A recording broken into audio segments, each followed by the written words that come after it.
Greetings to all and welcome back to my channel, that is Commerce Classes by Ronak Sharma. Today we are going to discuss third part of financial forecasting, under which we will cover methods or techniques of financial forecasting. Let's begin. Basically there are 7 types of techniques or we can say methods of financial forecasting. ठीक है, देखो है तो आपके पास बहुत सारे methods हैं, but basically हम इन्हीं मेथड्स को क्या करते हैं, यूज करते हैं. Let's begin. Techniques or methods of financial forecasting. Various techniques are used to forecast financial requirements of an enterprise. Some of the important techniques that are employed in financial forecasting are given below. First one is percentage of sales. Second, simple linear regression. Third, multiple regression method. Next, fourth, projected income statement. Fifth, projected balance sheet. Sixth, projected fund flow statement. And the last one is projected cash flow statement. ठीक है, अब हम इन्हें one by one discuss करेंगे. ये जितने भी हमने मेथड्स के नेम पढ़े हैं इनको डिटेल में स्टडी करते हैं. First comes percentage of sales. This method is based on forecast of sales and it assumes that individual item of balance sheet vary directly with the sales. देखो ये जो मेथड है ना, ये आपका बेस्ड, देखो नाम से ही पता चल रहा है परसेंटेज ऑफ सेल्स मीन्स आप एस्टिमेट लगाएंगे, आप फॉरकास्टिंग करेंगे रिगार्डिंग व्हाट, रिगार्डिंग सेल्स.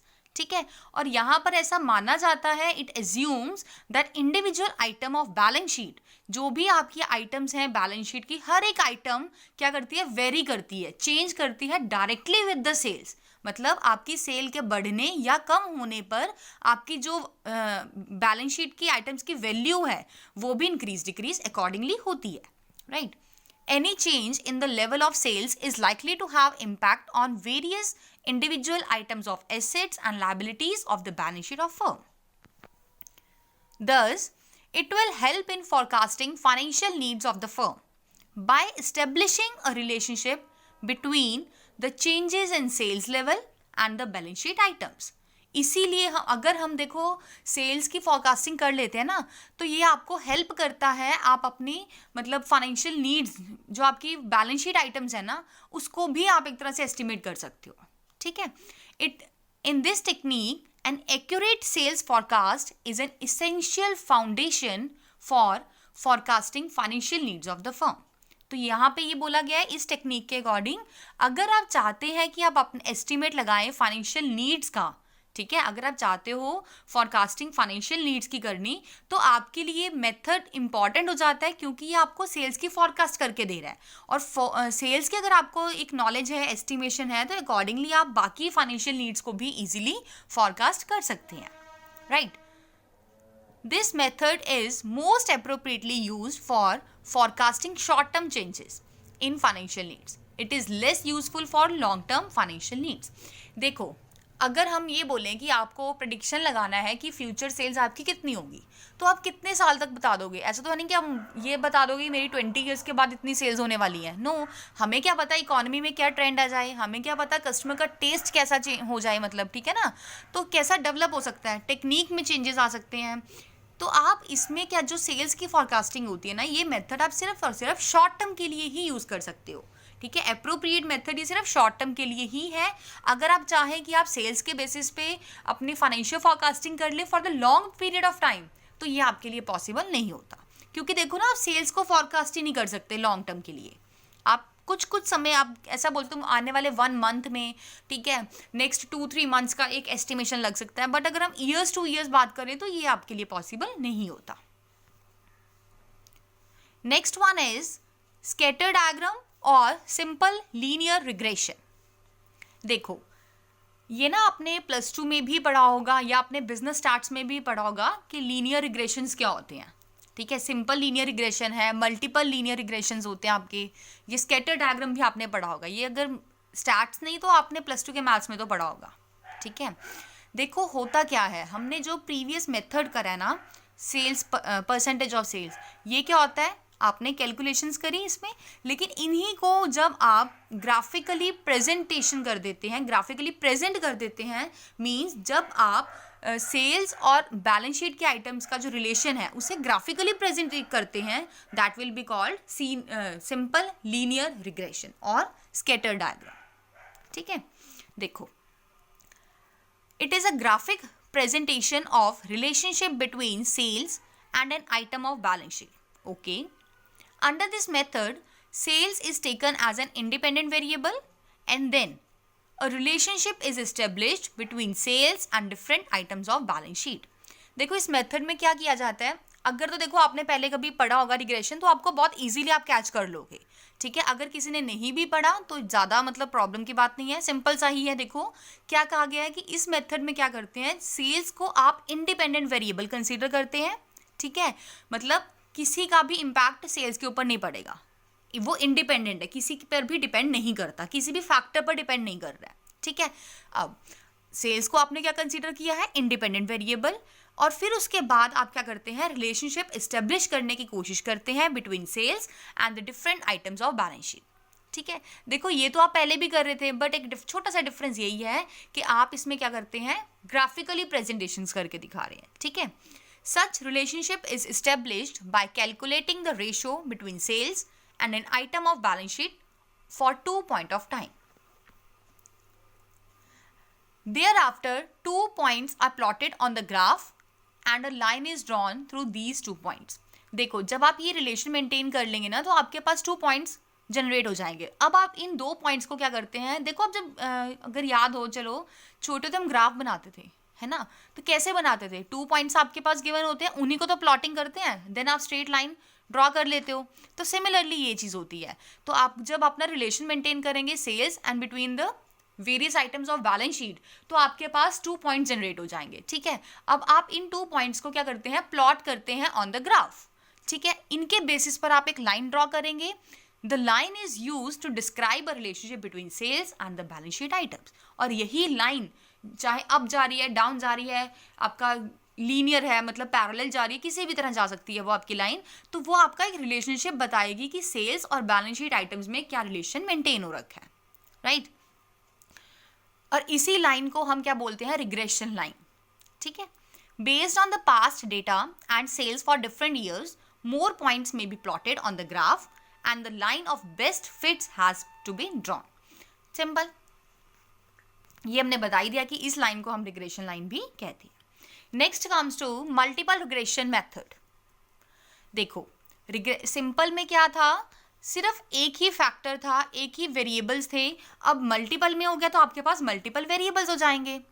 ठीक है ना, देखो in case of simple regression method, sales are assumed to be a function of only one independent variable, but however in case of multiple regression, sales are recognized to depend upon a number of variables.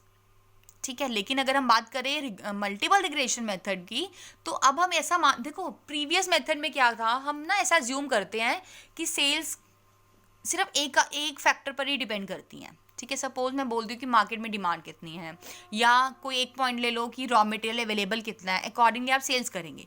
लेकिन multiple regression method में क्या होता है कि बहुत सारे ऐसे factors हैं जो सेल्स को अफेक्ट करती हैं, आप उन सबको कंसिडर करके चल रहे हैं। Right, as such multiple regression technique takes into account additional variables into the analysis। तो इसमें क्या करते हैं हम, जितने भी आपके additional variables होते हैं इन सबको आप एनालाइज करते हैं, उन सबको आप कंसीडर करके चलते हैं। therefore it is better technique for computing the amount for different items। देखो ऑब्वियस है ना कि अगर आप हर एक आइटम को इन्वॉल्व करके कुछ एनालाइज करके कुछ रिजल्ट्स निकाल रहे हैं तो आपके लिए वो ज़्यादा हेल्पफुल है, इंस्टेड ऑफ कि आप एक ही फैक्टर को कंसीडर कर रहे हैं, उनके बेसिस पे आप जजमेंट पास कर रहे हैं। तो बेटर कौन सा हुआ, जब आप सभी को इंक्लूड करके कुछ अपनी जजमेंट दे रहे हो, कुछ अपना ओपिनियन दे रहे हो। Right, next one is projected income statement. This statement is prepared on the basis of forecast of sales and anticipated expenses for the period under estimation। देखो इनकम स्टेटमेंट हम सब ने पढ़े होंगे। ठीक है, ये +1 +2 के ही कंसेप्ट हैं आपके, बेसिकली हम प्रैक्टिकल कर चुके हैं इन सब का। तो इनकम स्टेटमेंट क्या होता है, एक ऐसी स्टेटमेंट जिसमें आपकी इनकम्स के बारे में बताया हुआ है। ठीक है, आपके एक्सपेंसेस के बारे में बताया होता है कि कितने इनकम है, कितने आपके इनकम एंड एक्सपेंडिचर अकाउंट बनाते थे ना हम, तो यही आपका होता है हम। बट इसमें क्या करते हैं, एक ऐसा स्टेटमेंट है जो कि हम प्रिपेयर करते हैं एंटिसिपेटेड, मतलब एस्टिमेटेड जो आपके एक्सपेंसेस होंगे नियर फ्यूचर में, उससे रिगार्डिंग हम एक स्टेटमेंट प्रिपेयर करते हैं। तो उसके बेसिस पर ही आप देखो, अगर आप कोई प्रोडक्शन कर रहे हैं, आपको पता है कि मुझे आने वाले कुछ टाइम में मुझे ये खर्चे उठाने पड़ सकते हैं, तो आप अकॉर्डिंगली तो अपने प्रोडक्ट्स की कॉस्ट रखोगे ना, सेलिंग प्राइस अकॉर्डिंगली आप सेट करेंगे। ठीक है, तो ये इंपॉर्टेंट हो जाता है कि आप इनकम एंड एक्सपेंसेस को एंटिसिपेट पहले से ही कर लो। देखो एक बार स्टार्टिंग से देखते हैं क्या लिखा हुआ है। This statement is prepared on the basis of forecast of sales and anticipated expenses for the period under estimation. Okay, this statement is build on the basis of estimate of expected sales for the forecast period. Thereafter, an estimation of production cost is made on the basis of detailed analysis of purchases, productive wages and overhead cost. देखो आपको जब पता चल जाता है कि मेरी purchases कितनी होंगी, मीन्स आपके रॉ मटेरियल कितने के आपको मिलेंगे, ठीक है, आपको प्रोडक्टिव वेजेस कितनी पे करनी है या कोई अदर एक्सपेंसेस कितने हैं, तो आप अकॉर्डिंगली क्या करते हो, प्रोडक्शन कॉस्ट भी सेट कर लेते हो। यही बोला हुआ है, an estimation of production cost is made on the basis of detailed analysis of purchases, productive wages and overhead cost. जब आप इसका एस्टिमेट लगा लेते हो, आफ्टर दैट आप क्या करते हो, इनके बेसिस पे आप एडमिनिस्ट्रेटिव सेलिंग एक्सपेंसेस भी आप एस्टिमेट कर सकते हो। ठीक है, having made the forecast of sales and production cost, जब आप सेल्स का या प्रोडक्शन कॉस्ट का एस्टिमेट लगा लेंगे, फॉरकास्टिंग कर लेंगे, after that you are able to estimate administrative and selling expenses. Thus, projected income statement furnishes a fair estimate of sales, production cost, expenses, taxes, etc. Next comes to projected balance sheet. देखो यहाँ पे जो word है ना projected means estimated. ठीक है, अब हम पीछे वाले में पॉइंट में क्या किया था हमने डिस्कस कि प्रोजेक्टेड इनकम स्टेटमेंट है, आप अपनी इनकम एक्सपेंसेस के बेसिस पे हर चीज़ को डिपेंड मतलब एस्टिमेट लगा सकते हैं कि मुझे फ्यूचर में कितने एक्सपेंसेस अकर हो सकते हैं, राइट। अब क्या है यहाँ पे प्रोजेक्टेड बैलेंस शीट, तो बैलेंस शीट से आपके माइंड में स्ट्राइक करेगा एसेट एंड लायबिलिटीज, राइट ना। तो आप यहाँ पे क्या करते हैं, एक प्रोजेक्टेड बैलेंस शीट प्रिपेयर करते हैं। Projected means estimated balance sheet prepare करते हैं on the basis of estimated और anticipated assets and liabilities on a future date. ठीक है, आप ऐसा मान लेते हो कि मुझे 20 लाख रुपीज़ के एसेट्स हैं, मेरी 10 लाख की या 5 लाख की लायबिलिटीज़ जनरेट हो सकती हैं। ठीक है, अपने एक जस्ट एस्टिमेशन है, ये हमारा रियलिटी नहीं है, एक जस्ट एक लमसम अमाउंट्स होती हैं। ठीक है, जो भी आपका प्रेजेंट और पास्ट का डेटा है ना, उसके बेसिस पे या फिर मार्केट ट्रेंड्स को देखते हुए आप ये एस्टिमेट लगाते हो। ठीक है, it is essentially a forecast of each item of the balance sheet, हर एक आइटम को इंक्लूड किया जाता है इसके अंदर। Its construction is based upon the information available in the projected income statement, जो आपके प्रीवियस मेथड में इनकम प्रोजेक्टेड इनकम स्टेटमेंट में जो भी इंफॉर्मेशन प्रोवाइड की गई है, ये मेथड क्या करता है, उसी के बेसिस पे आपको प्रोजेक्टेड बैलेंस शीट की मतलब एस्टिमेट लगवाने में हेल्प करता है। Next, however the following steps are involved in its preparation. अगर आप चाहते हैं कि आप प्रोजेक्टेड बैलेंस शीट प्रिपेयर करना चाह रहे हैं, तो आपको कैसे करना है, क्या क्या स्टेप्स फॉलो करने होंगे। ठीक है, कुछ गिवन पॉइंट्स हैं, आपको एक बार देखना है। First one is future estimation of acquisition और डिस्पोजल ऑफ फिक्स्ड एसेट्स। आप एक एस्टिमेट लगाते हैं कि मैं फ्यूचर में कितने फिक्स्ड एसेट्स को एक्वायर करूंगा या करूंगी, या कितने हम उसे डिस्पोज ऑफ करेंगे। सेकेंड है future estimation of each item of working capital with reference to the estimated sales. Okay, then future estimation of raising or repayment of long term funds. आप आइडिया लगा लेते हैं कि मुझे फ्यूचर में कितना रेज करना पड़ सकता है, ठीक है, या फिर मुझे कितने अगर मैंने कभी पहले लिया हुआ था सपोज लॉन्ग टर्म लोन या लॉन्ग टर्म फंड्स लिए थे, तो मुझे इस ईयर में कितना रीपेमेंट करनी है। ठीक है, तो आप ये सारे एस्टिमेट लगा के आप क्या कर सकते हैं, प्रोजेक्टेड बैलेंस शीट प्रिपेयर कर सकते हो। अब क्वेश्चन आता है कि देखो एसेट्स और लायबिलिटीज़ की दोनों साइड्स हमने लिख लिया, अब कौन सी साइड एक्सीड कर जाए तो जो आपका बैलेंसिंग फिगर होगा उसे आप क्या बोलेंगे। आपके एसेट ज़्यादा है तब क्या अमाउंट आएगी, क्या जनरेट होगा, अगर आपकी लायबिलिटी ज़्यादा आ रही हैं तो आपका क्या जनरेट होगा। ठीक है, अच्छा पहले आप खुद बताएं, अगर जो आपके एंटिसिपेटेड एसेट्स हैं अगर वो लायबिलिटी से ज़्यादा हो जाते हैं तो क्या होगा, आपके पास फंड ज़्यादा है या कम है, मतलब सरप्लस है या डेफिशिएंसी हो जाएगी। सोचो, अगर आपके एंटिसिपेटेड एसेट्स एक्सीड कर जाते हैं एंटिसिपेटेड लायबिलिटी से, तो जो वो डिफरेंस होगा वो क्या रिप्रेजेंट करेगा, वो आपका एडिशनल फाइनेंस रिप्रेजेंट करेगा कि जो फर्म के पास है। ठीक है, फर्म मतलब रेज करेगी उसे। If the anticipated assets exceeds the total anticipated liabilities, the difference represents additional finance that must be raised by the firm. ठीक है, लेकिन अगर हम दूसरी तरफ बात करें, if the liabilities exceeds the assets required, the excess indicates the surplus funds available with the firm. लेकिन अगर आपकी liabilities बढ़ गई, ठीक है, एसेट्स आपके कम हुए हैं, तो इसका क्या मतलब हुआ कि आपके सरप्लस, इसका देखो ना, आपको रिलेट करना पड़ेगा, एक्चुअल नहीं है, ये आपकी एंटिसिपेटेड है। इसको ना एक एग्जांपल के थ्रू समझो। सपोज आपने पहले एस्टिमेट लगाया हुआ था कि मुझे 5 लाख की लायबिलिटी जनरेट हो सकती है टोटल, ठीक है, लेकिन एक्चुअली जब आपने उसे देखा तो वो तो सिर्फ आपकी 5 की जगह 2 लाख लगा लो, ठीक है, 2 लाख की थी, तो मतलब लायबिलिटीज आपकी एक्सीड हो गई है ना, तो आपको तो प्रॉफिट हो गया ना। आपने ऐसा एस्टिमेट लगाया था कि मुझे 5 लाख रुपए देने हैं, बट आपको अब देने कितने एक्चुअल में 2 लाख रुपीज, तो आपके लिए वो क्या हो गया, सरप्लस हो गया। ठीक है, अगर आप इसको एक्चुअल के साथ कंपेयर करेंगे ना तो आपको ये रिवर्स स्टेटमेंट पता लगेगी, लेकिन हमने क्या किया, ये एस्टिमेट्स करे हैं।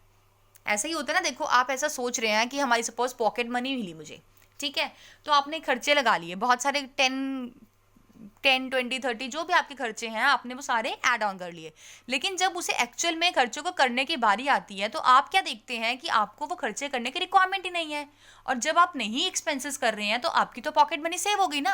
तो सिमिलरली हम यहाँ पे देख रहे हैं, if the liabilities exceeds the assets, अगर आपकी लायबिलिटी बढ़ जाती है एसेट्स रिक्वायर्ड से, देन द एक्सेस, जो एक्सेस होगा वो इंडिकेट करता है आपका surplus funds available with the firm. अब अगर सरप्लस है तो कंपनी या फिर फर्म क्या करेगी, which may be used either for repayment of borrowings, या तो कंपनी उसे रीपेमेंट करने के लिए यूज कर सकती है, ठीक है, और cash is available for uses beyond the original estimates, या फिर वो अपने पास कैश रख लेंगी, जो भी उनके पास फ्यूचर अपॉर्चुनिटीज अवेलेबल होंगी उन्हें अवेल करने के लिए वो यूज कर सकते हैं। मतलब जो उन्होंने ओरिजिनली एस्टिमेट नहीं किया था वो उसके बियॉन्ड जाकर भी कोई इन्वेस्टमेंट कर सकते हैं, कोई अपॉर्चुनिटी को ग्रास्प कर सकते हैं। आई थिंक इतना आपको क्लियर हो गया होगा। देखो एक बार क्विक रिवीजन करते हैं कि अभी तक हमने करा क्या है डिस्कस, ठीक है। देखो हम क्या कर रहे हैं आज के लेक्चर में, टेक्निक्स डिस्कस कर रहे हैं या फिर मेथड्स ऑफ फाइनेंशियल फोरकास्टिंग। हमारे पास जो हमने डिस्कस करनी है वो क्या है, 7 टेक्निक्स हैं या 7 मेथड्स हैं, ठीक है, जिसमें से हम कितने कर चुके हैं, अभी 5 हम डिस्कस कर चुके हैं, 2 लेफ्ट है आपके पास, ठीक है। कौन कौन से हो गए हैं, देखो परसेंटेज ऑफ सेल्स हो गया, देन हमने किया है स्केटर डायग्राम और सिंपल रिग्रेशन, देन हमने किया है multiple regression method, then projected income statement, and the 5th one is projected balance sheet. Now moving ahead we are having next method, that is projected funds flow statement. देखो बच्चों को ना ये बहुत ही ज़्यादा कन्फ्यूजन रहता है कि फंड फ्लो स्टेटमेंट और कैश फ्लो स्टेटमेंट होता क्या है। वैसे देखो हम जनरली क्या करते हैं, कैश फंड फ्लो को ही हम, फंड्स को क्या कहते हैं, कैश, या कैश को हम फंड्स बोल देते हैं, इंटरचेंजेबल हम इनको टर्म्स को यूज़ करते हैं। बट यहाँ पे तो देखो हमारे दोनों मेथड से अलग अलग हो गए, एक है प्रोजेक्टेड फंड फ्लो स्टेटमेंट और नेक्स्ट मेथड है आपका प्रोजेक्टेड कैश फ्लो स्टेटमेंट। तो कुछ तो यहाँ पे डिफरेंस होगा ना, तभी देखो 2 मेथड्स अलग अलग हैं, ठीक है। देखो वैसे तो दोनों का मतलब आपका जनरल टर्म्स में हम यूज कर लेते हैं कि दोनों का मतलब सेम है, funds means cash, cash means funds, लेकिन छोटा सा डिफरेंस है। The only difference is that in a fund flow statement the term fund is used to mean the working capital, ठीक है। क्या बोला मैंने कि जो अगर आप फंड फ्लो स्टेटमेंट में बात कर रहे हैं तो फंड का क्या मतलब है, आपका वर्किंग कैपिटल, राइट। लेकिन अगर आप कैश फ्लो में बात कर रहे हैं, कैश फ्लो स्टेटमेंट्स प्रिपेयर करते हो, तो अगर हम वहां पे फंड यूज कर रहे हैं वो क्या होता है, आपका cash. I repeat, when you are preparing fund flow statement, if you are using the word funds, then it means working capital. But if you are preparing cash flow statement and then if you are using the word funds, here fund means only and only cash, no working capital. अब difference क्या है, देखो working capital में क्या होता है, आपके assets में से मतलब जितने भी करंट एसेट्स है ना वो सारे आगे, ठीक है ना, क्योंकि आप यही तो करते हो, current assets minus current liabilities equals to working capital. तो फंड फ्लो स्टेटमेंट में कैश को या फंड्स को हमने इक्वल रखा है वर्किंग कैपिटल के. लेकिन अगर हम बात करें कैश फ्लो स्टेटमेंट की, वहां पर जो वर्ड है आपका फंड या फिर कैश, वो डिनोट करता है only and only cash. I think clear हो गया होगा आपको, ठीक है. सेकेंड रीजन, जब आप फंड फ्लो स्टेटमेंट प्रिपेयर करते हैं, देखो ये चीज़ मैं आपको इसलिए समझा रही हूँ, आपको फंड फ्लो स्टेटमेंट और कैश फ्लो स्टेटमेंट्स के अगर मीनिंग क्लियर होंगे तभी तो आप उनको प्रोजेक्टेड बना सकते हो ना. लेकिन अगर आपको मीनिंग ही नहीं क्लियर तो आप प्रोजेक्शंस क्या लगाएंगे, ठीक है. देखो फंड फ्लो स्टेटमेंट क्या होता है, एक ऐसा स्टेटमेंट है जो कि क्या बताता है आपको कि आपके सोर्सेज क्या हैं और आपके एप्लीकेशंस क्या हैं फंड्स के. मीन्स आप कहाँ कहाँ से रेज कर रहे हैं फंड्स को और कहाँ पे आप उसे अप्लाई कर रहे हो, ठीक है. ओनली एप्लीकेशन, सॉरी पहले हम देखेंगे सोर्सेज क्या हैं. Sources and application of funds बताता है आपको फंड फ्लो स्टेटमेंट. लेकिन अगर हम बात करें कैश फ्लो स्टेटमेंट की, तो कैश फ्लो स्टेटमेंट आपको क्या बताता है कि रीजन क्या है. देखो हम आपने प्लस 2 में ये भी पढ़ा होगा, कैश फ्लो स्टेटमेंट्स बनते हैं cash flow from operating activity, cash flow from investing activities या फिर cash flow from financing activities, ठीक है. तो इसमें क्या है, ये आपको ये बताता है कि मतलब एक एनालिसिस है जिसके अंदर ये बताया जाता है कि जो बैलेंस शीट, दो डेट्स की बैलेंस शीट का जो डिफरेंस है उसके पीछे रीज़न क्या है, ठीक है ना. उनकी जो अमाउंट में डिफरेंस आ रहा है उसके पीछे रीज़न क्या है. तो आप ये बोल सकते हो कि फंड फ्लो स्टेटमेंट आपका कॉज है और कैश फ्लो स्टेटमेंट आपका एक तरह से रीज़न हो जाता है, ठीक है. आई थिंक आपको एक ओवरव्यू मिल गया होगा कि फंड फ्लो स्टेटमेंट क्या होता है और कैश फ्लो स्टेटमेंट क्या है, ठीक है. नाउ अब हम अपने पॉइंट पर आते हैं. 6th पॉइंट क्या है हमारा, projected fund flow statement. It is a statement of anticipated sources and applications of funds. जैसे कि अभी डिस्कस किया है कि फंड फ्लो स्टेटमेंट क्या है, एक ऐसी स्टेटमेंट है जिसके अंदर एंटिसिपेटेड, देखो अगर आपको ये स्टेटमेंट्स के मीनिंग पता है ना तो आपने सिर्फ एक वर्ड एंटिसिपेटेड लगाना है, ठीक है. एंटिसिपेटेड मीन्स प्रोजेक्शंस कर रहे हो, आप एस्टिमेट लगा रहे हो, फॉरकास्ट कर रहे हो, ठीक है. तो it is a statement of anticipated sources and applications of funds. That's it. Now a projected fund flow statement will present the details of sources from where the funds will be procured during the next accounting period and their possible application such as purchase of fixed assets, repayment of debts or increase in current assets or decrease in current liabilities. देखो आपका application कुछ भी हो सकता है, ठीक है. तो बेसिकली आपको डिटेल्ड स्टडी, मतलब डिटेल्ड में आपको बताता है कि कहाँ कहाँ से आप अपने फंड्स को रेज कर सकते हैं और कहाँ कहाँ आप उन्हें अप्लाई कर सकते हैं. Next one is projected cash flow statement. A projected cash flow statement is a statement of sources and applications of cash for a future period incorporating both capital and revenue items. It analyzes the reasons for changes in balance sheet, in balances of cash between the two balance sheet dates. I repeat, it, देखो ये crux है इस line का, मतलब इस method का ये main बहुत ही ज़्यादा इंपॉर्टेंट लाइन है आपकी. एक बार देखो, it analyzes the reasons for change in balance sheet, या फिर हम बोल सकते हैं in the balances of cash between the two balance sheet dates. The projected cash flow statement shows the cash flows arising from operating, investing, and financing activities for a future period. It enables the management to assess the surplus or deficiency in cash in a subsequent accounting period. Thus, a projected cash flow statement is used in forecasting the financial requirements of the firm. बहुत ही simple था. देखो एक थोड़ा technical terms हैं, technical words हैं इसमें आपके. देखो अगर आपके छोटे छोटे बेसिक्स क्लियर है तो आपको इजीली समझ आ जाएगा, ठीक है. बट स्टिल आई थिंक मैंने मतलब प्रॉपरली फिर भी डिटेल से स्टडी करवाया है। अगर किसी ने प्रीवियसली में बेसिक्स नहीं अच्छे से पढ़े तो भी समझ आ जाएगा, कोई वरी की बात नहीं है, ठीक है। देखो एक बार क्विकली देख लेते हैं कि हमने कौन कौन से मेथड्स करे हैं। फर्स्ट क्या किया था हमने, percentage of sales. Then second one is simple linear regression, इसे ही हम स्कैटर डायग्राम भी बोलते हैं। Then third one is multiple regression method. Fourth projected income statement किया है, जिसमें हम क्या करते हैं, इनकम एक्सपेंडिचर्स को एस्टिमेट करते हैं। फिफ्थ था projected balance sheet, then projected fund flow statement, and the last one is projected cash flow statement, ठीक है। I hope you like the video. अगर कोई भी डाउट होगा तो आप कमेंट्स में बता सकते हैं, तो हम नेक्स्ट लेक्चर में उसे डिस्कस कर लेंगे। Thanks and have a wonderful day.